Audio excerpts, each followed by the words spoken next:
በሀገሪቱ የሚገኙ ልዩ ልዩ ባህላዊ እሴቶች እንዲጠኑ፣ እንዲጠበቁ፣ እንዲለሙ፣ እንዲተዋወቁና ለትውልድ እንዲተላለፉ በቅንጅት እየተሰራ እንደሚገኝ የኢፌዴሪ ባህልና ስፖርት ሚኒስትር ዴኤታ ወይዘሮ ነፊሳ አልማህዲ አስታወቁ።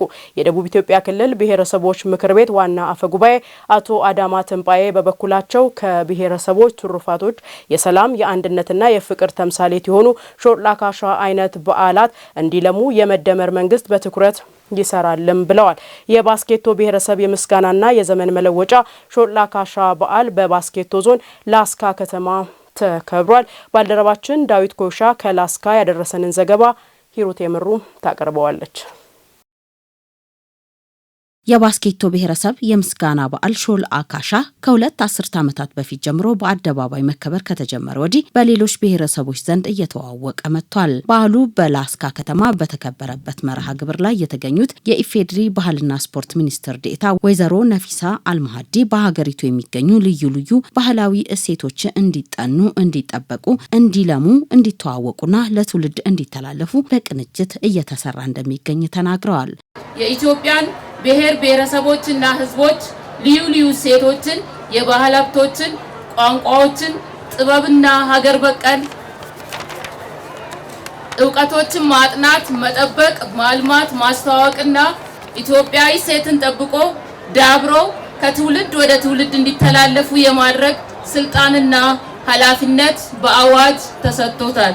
እንደሚታወቀው ባህልና ጥበባት ሰላምን በመስበክ ህዝብን ከጫፍ እስከ ጫፍ ለማልማት በመቀስቀስና በህዝቦች መካከል የአብሮነት የመተጋገዝ መንፈስን በማጠናከር አሰባሳቢ ትርክትን ለመገንባት አይተኬ ሚና ያላቸው ሀብቶቻችን ናቸው። የባስኬቶ ብሔረሰብ የራሱ የሆነ ተፈጥሯዊ እውቀት፣ ትግበራዎች፣ የተለያዩ የባህል ትውፊቶችና የጊዜ አቆጣጠር ስርዓት ያለው ነው። እነዚህንና ሌሎች የህዝብ ለህዝብ ትስስርን የሚያጎለብቱ በዓላትን ለአካባቢው ማህበረሰብ የላቀ ኢኮኖሚያዊ፣ ማህበራዊና ፖለቲካዊ ጉዳዮችን መጠቀም እንዳለበት ሚኒስትር ዴኤታዋ አመልክተዋል። የራሱ የሆነ ተፈጥሯዊ እውቀት፣ ትግበራዎች፣ የሰርግ፣ የለቅሶ፣ የእርቅ ወይም የግጭት አፈታት ስርዓት እንዲሁም የጊዜ አቆጣጠር ስርዓት አለው። ከነዚህም ዛሬ በድምቀት እየተከበረ የሚገኘው ሾላ ካሻ የባስኬት ማህበረሰብ የዘመን መለወጫ በዓል አንዱ ነው። ሾላ ካሽ የምርት መድረስን ምክንያት በማድረግ የሚከበር ሲሆን ለአካባቢ ማህበረሰብ የላቀ ኢኮኖሚያዊ፣ ማህበራዊ፣ ፖለቲካዊ ጠቀሜታ ያለው ነው። ከዚህም በተጨማሪ የህዝብ ለህዝብ ትስስርን በማሳለጥ አንዱ የብሔረሰብ ከሌላው ጋር የሚኖረው መስተጋብር በመከባበር ላይ የተመሰረተ እንዲሆን ከፍተኛ አስተዋጽኦ ያበረክታል። የደቡብ ኢትዮጵያ ክልል ብሔረሰቦች ምክር ቤት ዋና አፈ ጉባኤ አቶ አዳማ ተንጳዬ ሾላ ካሻ በዓል አንድነትና የመተሳሰብ እሴቶችን ከማበልጸግ ባሻገር የባስኬቶ ብሔረሰብ ባህልና ቋንቋን ለማስተዋወቅና የአካባቢው እድገትን ለማጠናከር የጎላ ፋይዳ እንዳለው ተናግረዋል። ክልላችን ደቡብ ኢትዮጵያ ውስጥ ከሚገኙ 32 ብሔረሰቦች አንዱ የሆነው ባስኬት ብሔረሰብ የራሱ የሆነ ባህል፣ ታሪክ፣ ቋንቋ፣ የህይወት ፍልስፍና፣ የዘመን አቆጣጠር፣ አመጋገብ፣ አለባበስ፣ አጨዋወት፣ ሙዚቃና የሙዚቃ መሳሪያ እንዲሁም ማህበራዊ ትውፊቶች ያሉት ታላቅ ማህበረሰብ ነው። ከብሔረሰቡ ትውፊቶች መካከል ሾላ ካሻ ከደቡብ ኢትዮጵያ ክልል ህዝቦች አንዱ የሆነው የባስኬት ብሔረሰብ የምስጋና በዓል ከትውልድ ትውልድ ሲተላለፍ የመጣ የምርት መድረስና መሰብሰብ ተከትሎ በዓመት አንድ ጊዜ በልዩ ድምቀት የሚከበር የክልላችን ድንቅ እሴት ነው። የባስኬቶ ዞን ዋና አስተዳዳሪ ዶክተር ሳሙኤል ደሳለኝ በበኩላቸው አባቶች በዓሉን የሚያከብሩት በተጠበቀ ጥቅጥቅ ባለ ደን ውስጥ መሆኑን ገልጸው በዓሉ ለተፈጥሮ ሀብት ጥበቃ የሚሰጠው ቦታም ትልቅ መሆኑን ተናግረዋል። ሾላ ካሻ ከደንና አካባቢ ጥበቃ ጋር ያለው ከፍተኛ ቁርኝት ነው። በሾላ ካሻ የካሻ ስርዓት የሚከናወነው በባህላዊ የጎሳ መሪዎች በጥብቅ ደኖች ውስጥ ሲሆን የካሻ ስርዓት የሚፈጸምባቸው ቦታዎች ከንክኪ ይጠበቃሉ። አላስፈላጊ የሰዎች እንቅስቃሴን በእነዚህ ቦታዎች የማይደረግ በመሆኑ ተፈጥሮን ከመጠበቅና ከመንከባከብ አኳያም የጎላ ሚና ያለው በመሆኑ ለአረንጓዴ ልማትም አዎንታዊ አስተዋጽኦ አለው።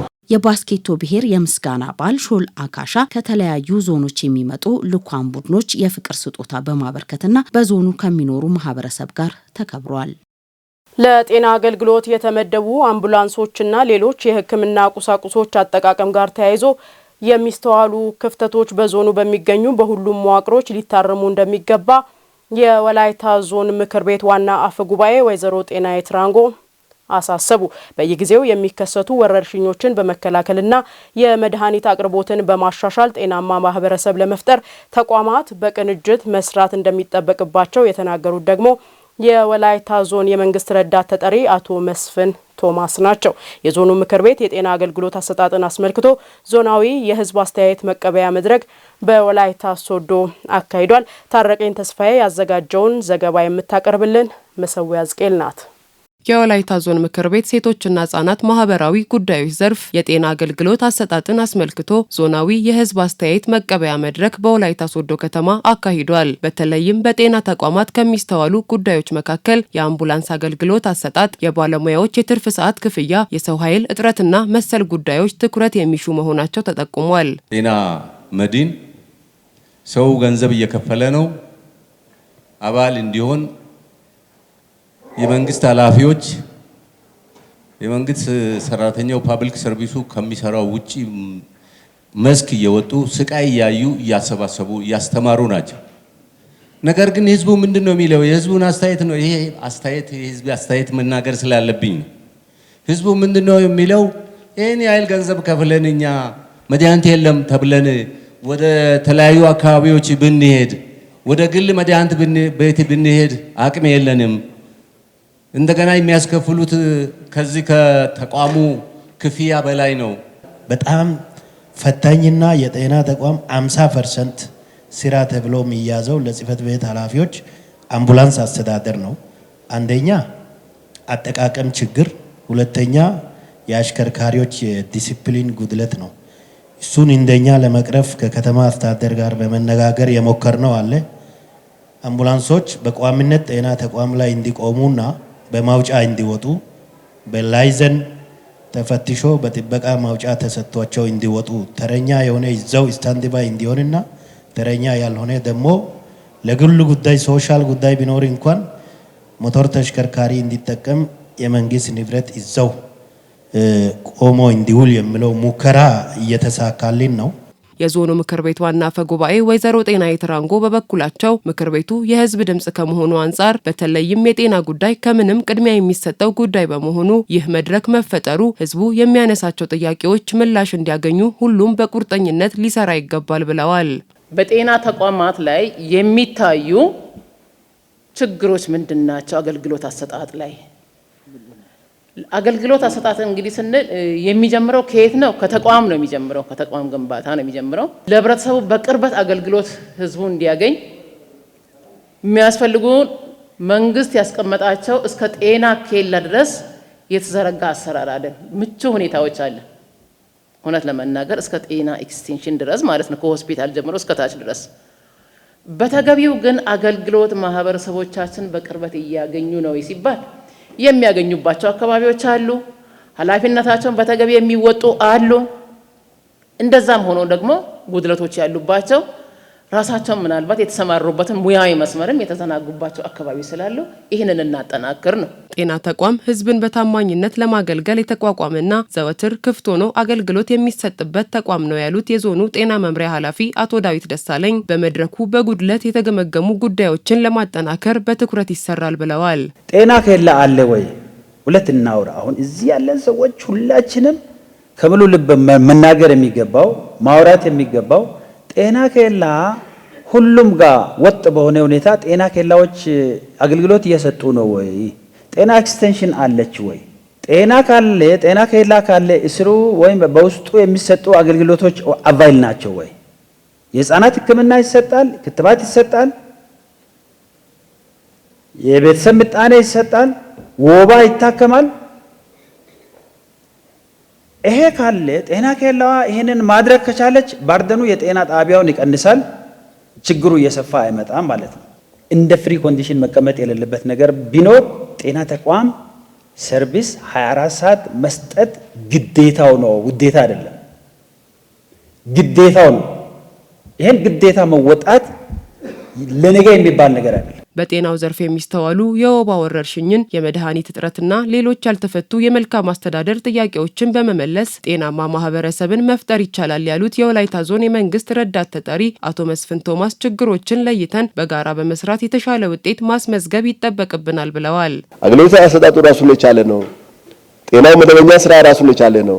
ተቋማት አካባቢ ግንባታውን ምቹ ሁኔታን ከመፍጠር አኳያ ከማስፋት አኳያ የሚሰሩ ስራዎች ራሱን ችሎ የሚሰራ ነው።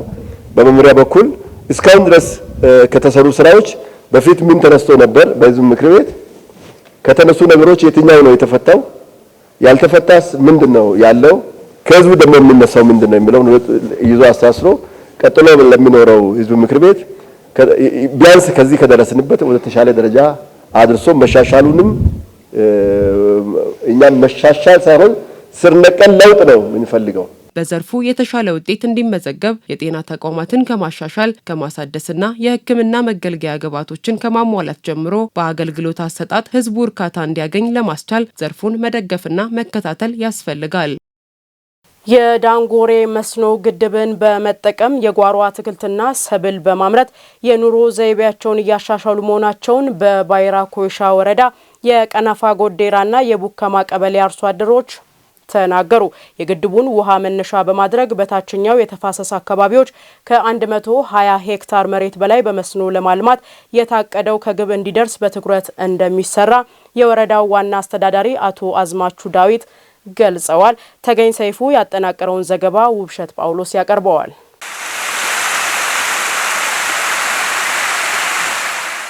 በወላይታ ዞን ባይራ ኮይሻ ወረዳ የሚገኘው ዳንጎሬ መስኖ ግድብ ግንባታው ተጠናቆ አገልግሎት ከጀመረ ወዲህ በአካባቢው የሚኖሩ የበርካታ አርሶ አደሮችን ጓሮ አለምልመዋል። ከዚህ ቀደም ምንም አይነት ምርት ሳይሰጡ ተራቅቶ የነበሩ አካባቢዎች ሁሉ በጓሮ አትክልቶች፣ ፍራፍሬዎችና በሌሎች ለምግብነት በሚያገለግሉ ሰብሎችም ተሸፍኗል። ይህም የአርሶ አደሩን የምግብ ፍላጎት በማሟላት ከድርቅና ረሃብም ታድጓል። ይህ ብቻም ሳይሆን የመስኖ ፕሮጀክቱ በርካታ ወጣቶች በግብርናው ዘርፍ ተሰማርተው የስራ ዕድል እንዲያገኙም ምህዳሩን አስፍቷል። ብዙ ተጠቅመናል።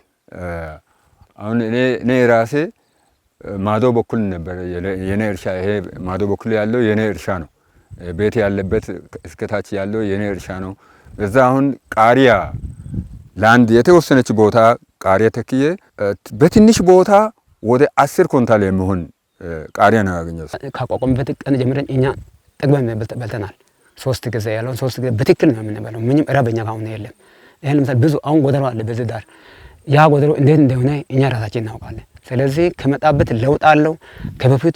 ከዚህ በፊት አሁን ይሄ ውሃ እስከ ላይ ድረስ ነው ያለው ከመሬት እንደ ድሮ አይደለም። ስለዚህ ሁሉ ነገር የተከለው ነገርም ይበቅላል፣ በፀሐይም አይደርቅም። ቲማቲም በብዛት በየሳምንቱ ወደ ማክሰኞ ገበያ የሚቀርብ በመኪና በጋሪ የሚቀርብ አለ። ቃሪያ አለ። ስንዴ ተዘራ ስንዴ አለ። እዚህ ማየት ይቻላል። የበቆሎ ሸጣውን ሊደርስ ያለው አለ። ይህን ያክል ውጤታማ እዚህ አካባቢ ሆኗል። ስራ አጥቶ የተቀመጡ ብዙዎች ነበሩ። አሁን ስራ አግኝቶ ቢያንስ 1 4 5 እስከ 6 ያህል ወጣቶች አሁን ዘንድሮ ስራ እድል አግኝቶ እየሰሩ ይገኛሉ። እኩል ከሰው ጓሮ ላይ ከውሃ ወደ ላይ በኩል ያሉትም ጭምር ወደዚህም ከውሃ ወደ ታች በኩል ያለው ማታ ላይ እኩል። አሁን እኔ በእርግጥ እኔ መሬት ወደዛ ነው ወደ ላይ ነው ከውሃ ወደ ላይ ነው፣ ግን እኔም አሁን ሰው ጋር እኩል ነው የሚሰራው። የዳንጎሬ መስኖ ግድብ አካል የሆነው ውሃው ከተኛበት የቀነፋ ጎዴሮ ቀበሌን መነሻ አድርገው ወደ ታች ያሉ ተፋሰሶችን እያለመለመ የሚገኝ ሲሆን የገጸ ምድር ውሃው የአሳ እርባታን ጨምሮ የተለያዩ የግብርና ምርምር ስራዎችን ለማሳለጥም ምቹ አጋጣሚ ፈጥረዋል።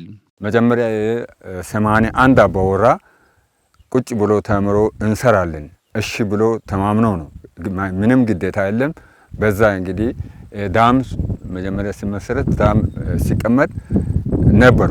ግን አሁን አንዳንዱ ግማሹ ሌላ ቦታ እየሄደ አሮጊቶች አሉ፣ አዛውንት ሽማግሌዎች አሉ።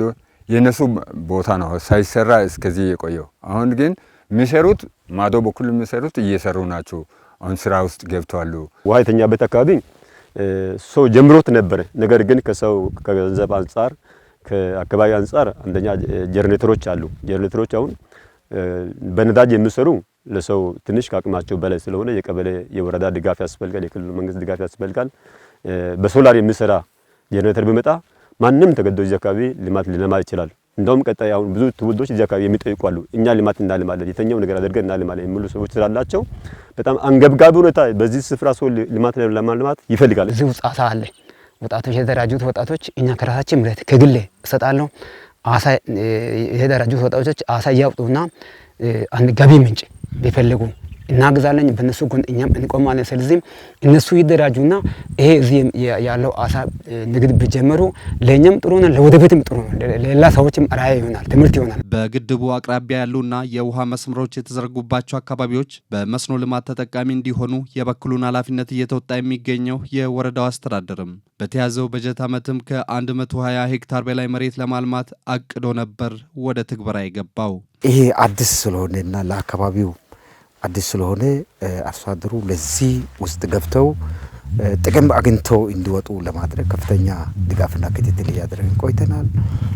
አርሶ አደሮቹም ደግሞ ይሄንን እያለሙ አምና ጥሩ አድርገው የለሙበት ሁኔታ አለ። አሁንም ደግሞ ዘንድሮ ከዛ ከአምና በመማር ጥሩ ደረጃ ላይ እየደረሱና እንደምታዩት አሁን ቲማቲም እዚህ ጋር እየተሸጠ ነው፣ እየወጣ ነው። ሌላው ደግሞ በፕላንቴሽን ደረጃ በችግኝ ደረጃ ያለም አለ፣ ገና አበባ የሚሰጥ አለ፣ ፍሬም እየሰጠ ያለውም አለ እና በዚሁ አንፃር አርሶ አደሮቹ ጥሩ ሁኔታ ጥሩ ስራ ውስጥ እየገቡ ናቸው። 120 ሄክታር እናለማለን ብለን ያቀድነው ከ120 ሄክታር በሙሉ አላሳካንም። ገና ጅምር ላይ ያለ ስለሆነ ለቀጣይ 100% እናጠናቅቃለን ብዬ አስባለሁ። ከዚህ ጋር ተያይዞ አብዛኛው ውሃ በግራቪቲ ወደታች የሚፈስበት አካባቢ ወይ መሬት ላይ አብዛኛው ሰው ማልማት ጀምሯል። ግን ወደ ላይ በፓምፕ በሌላ አጋጣሚ ማልማት ያለብን ቦታ ገና አላለማንም። ይህ ስራ ይጠይቃል። ከህብረተሰባችን ጋር እየተግባባን ነው ያለነው። የተወሰነ ወጪ ቢወጣም እንኳንስ ከፍ ያለ ገቢ የምናገኝበት አማራጭ የሚፈጠርበት ስራ ዘርፍ ስለሆነ እንን በስፋት እየድንበት ነው። ስለዚህ አሁንም ጥሩ ነገር አለ። አምና ካለው እጅግ በጣም ከአምና በብዙ እጥፍ አሻሽለናል። የአእምሮ ውስንነት ያለባት የ12 ዓመት ህፃን ላይ የአስገድዶ መድፈር ወንጀል በፈጸመ ግለሰብ ላይ የ19 ዓመት ጽኑ እስራት ውሳኔ ማስተላለፉን የወላይታ ሶዶ ከተማ የመጀመሪያ ደረጃ ፍርድ ቤት አራዳ ምድብ ችሎት አስታወቀ። የካቲት 30 2017 ዓ.ም ከቀኑ 10 ሰዓት አካባቢ በሶዶ ከተማ ድል በገሬራ ቀበሌ የአእምሮ ውስንነት ያለባት የ12 ዓመት ሴት ህፃን ላይ በአባቷ ቤት ተከራይቶ የሚኖር አቶ አየለ ባልጣ የተባለ ተከሳሽ 20 ብር ሰጥቶ በማታለል የአስገድዶ መድፈር ወንጀል መፈጸሙ በሰውና በሐኪም ማስረጃ በመረጋገጡ ነው ክስ የተመሰረተበት። መናገርና መስማት የተሳናት ህፃን ልዩ ጥበቃ በሚያሻት ህፃን ላይና በወንጀል ህጉ 84 አንድ ሀምሮ ሀሊቶዋ ወንጀል ያደረገው በካህድነት በወስላታነት በወራዳነት ወይም መጥፎ አመልን በሚያሳይ ሁኔታ የፈጸመው ተግባር ስለሆነ አቃቤ ሕግ ባቀረበው ማክበጃው 3 እርከን ወደ ላይ ከፍ ስናደርግ ቅጣቱ በ21 ዓመት ጽኑ እስራት ላይ የሚወጥቅ ሲሆን ጥፋተኛው ደግሞ ያቀረበው ማቅለያ አስተያየቱ ከዚህ በፊት በወንጀል ተከሶ የማያውቅ ሰላማዊ ዜጋ እንደሆነ እና የቤተሰብ አስተዳዳሪ ስለመሆኑና በሱ ስር እንግዲህ የምተዳደሩ በርካታ ቤተሰብ መኖሩን እንደ ማቅለያ አስተያየት ተቀብለን የቀረቡ አስተያየቶቹ ሁለቱ ሲሆን ከላይ የተጠቀሰው አቃቤ ከሰጠው 3 ማክበጃዎች ደግሞ 2 እርከን ወደ ታች ስንወርድ አንቀጽ ማነው ደረጃ እርከን 41 ላይ ደረጃ 4 በእርከን 41 ላይ 19 ዓመት ጽኑ እስራት የሚወጥቅ ስለሆነ ፍርድ ቤቱም ያው ተከሳሽ ተቀጪው በፖሊስ እጅ ከተያዘበት ቀን አንስቶ የሚታሰብ በቅጣት አወሳሰን መመሪያ መሰረት በደረጃ 4 በእርከን 41 ላይ 19 ዓመት ጽኑ እስራት እንዲቀጣ ፍርድ ቤቱ ወስኗል። ተመሳሳይ ወንጀሎች ሲፈጸሙ የሚደርሱ ጥቆማዎችን ዱካ በመከተል የሰው የፖሊስና የሕክምና ማስረጃዎችን በማጠናቀር አፋጣኝ ምላሽ በመስጠትና ህጋዊ ውሳኔዎችን ችሎቱ እያስተላለፈ እንደሚገኝም ነው የተመላከተው። መሰል ወንጀሎች እንዳይፈጸሙ ህብረተሰቡ ራሳቸውን ለመከላከል ላልበቁ ህጻናት ልዩ ጥበቃ እንዲያደርግም መልእክት ተላልፏል። ከ3 ዓመት ጀምሮ በህጻናት ላይ በቀጥታም በተዘዋዋሪም አስገድዶ መድፈርና የግብረ ስጋ ድፍረት በደል በህጻናት ላይ ይፈጸማል። በአጋጣሚ በዛሬው በአራዳ ህጻናት ምድብ ችሎት ላይ የተወሰነው ውሳኔ በግብረ ስጋ ድፍረት በደል ምክንያት ስለሆነ እንግዲህ ግል ተበዳዩዋ የ12 ዓመት ህጻን ራሷን መከላከል ማትችል፣ መናገር ማትችል፣ መስማት ማትችል የአእምሮ ውስንነት ያለባት ከመሆኑ አንፃር እንግዲህ ግለሰቡ ተከሳሹ በፈጸመው ወንጀል ዛሬ 19 ዓመት ጽኑ እስራት ተወስኗል። የአካባቢያችን እንደዚህ አይነት ነገሮች እንዳይፈጸሙ በተለይ ይሄን ሁሉም ተከራይ ያደርጋል የሚል አይደለም። አንዳንድ ተከራዮች፣ አንዳንድ የባህሪ ችግር ያለባቸው ሰዎች ህጻናት ላይ እንደዚህ አይነት ጥቃት ሊያደርሱም ስለሚችሉ በተለይ ቤተሰብ ለልጆቻቸው የበለጠ ጥንቃቄ ማድረግ አለበት የሚል በየጊዜው እናሳስባለን። በእለቱ ችሎቱ በሰጠው በሌላ የብይን ውሳኔ ጋብቻ ላይ ጋብቻ ፈጽመዋል የተባሉ 2 ግለሰቦች ላይ የ4 ዓመት ጽኑ እስራት ተላልፎባቸዋል።